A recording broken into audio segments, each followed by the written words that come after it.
Yeah, no problem. We obviously last week was a big win for us and put ourselves in position, for the last part of the season here to accomplish some things that probably was not expected of us. And coming out of that game, we obviously were happy to get the win, but we also got to understand that we're still not good enough yet, and we got to make sure that we're taking one game at a time. And obviously the focus now is turned to ULM, and looking forward to this challenge this week. Thank you so much, Coach. Our first questions come from Dan McDonald with The Advocate. Dan, please go ahead. Morning, Coach.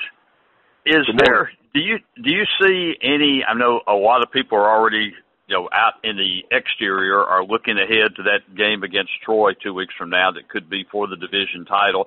Do you see anything from your squad that guys might not be completely focused this weekend? As of now, I don't see anything. I think the guys are on track. I think they understand what they got to do. And obviously we're doing everything we can around here to make sure that we're not preaching any other message than we have been all year. And, obviously there's a lot of excitement.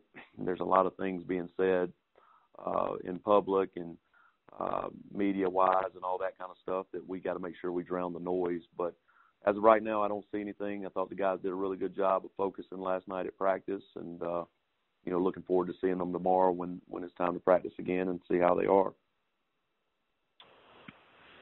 Do your guys do anything special practice-wise as far as turnovers? Because obviously y'all have not turned the ball over, and obviously you have forced other teams into turnovers.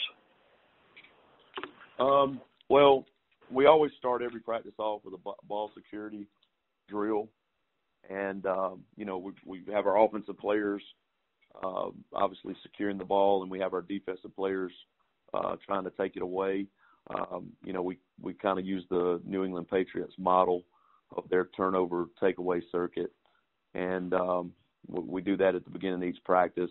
We're constantly preaching it on defense as we go throughout practice, and on offense, we make them hand the ball to our equipment guys every play, and actually our equipment guys wear referee jerseys, and we try to make it fairly easy on our guys in that, they don't have to go 30 more yards to go give the ball to somebody. When the whistle blows and the play's over, we're running, we're sprinting to them to make sure that they're securing the ball and giving it to the official. I don't know if that's.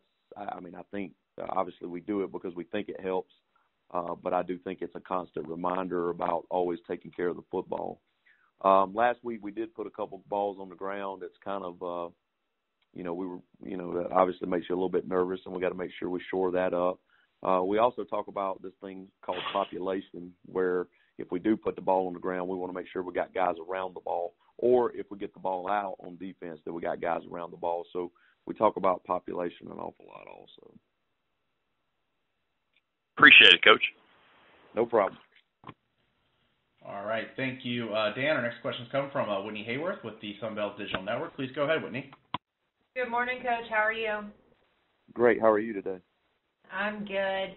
When you look at the current standings in the Sun Belt, you're tied for first in the East with Troy. ULM is tied for first in the West with Louisiana. What does that say about the league as a whole, that, each and every week the games are being played to the magnitude at this point that they are? Well, obviously the point of the season you're in, every game matters, and that's the case from the start. But they really get significant at this point because, one loss can throw you out of it. And so that's why each one's very important. And obviously for ULM, they want to make sure that they're, that they're staying on top in their side, and we want to make sure we stay on top on our side. So obviously there's a lot of magnitude when it comes to these games. And I'll put you on the spot here a little bit. Obviously, you don't want to toot your own horn, but to see where Georgia Southern was at this point last year to where they are now, what does that mean for this program that's so storied from the FCS days to the FBS days? I think it means a lot for our fans. I think it means a lot for our community to get this type of turnaround. But we do have to understand that we're still not good enough, and we're on the verge of doing something really awesome. But if we screw it up this week and we screw it up the following weeks, we're only as good as our last game. And I think our fan base is very excited about what we've done, but we can easily throw that out the window if we don't stay focused. Coach, thank you. I appreciate it. No problem. Thank you. All right. Thank you, Whitney, and thank you, Coach. We do appreciate your time today. No problem. Thank you.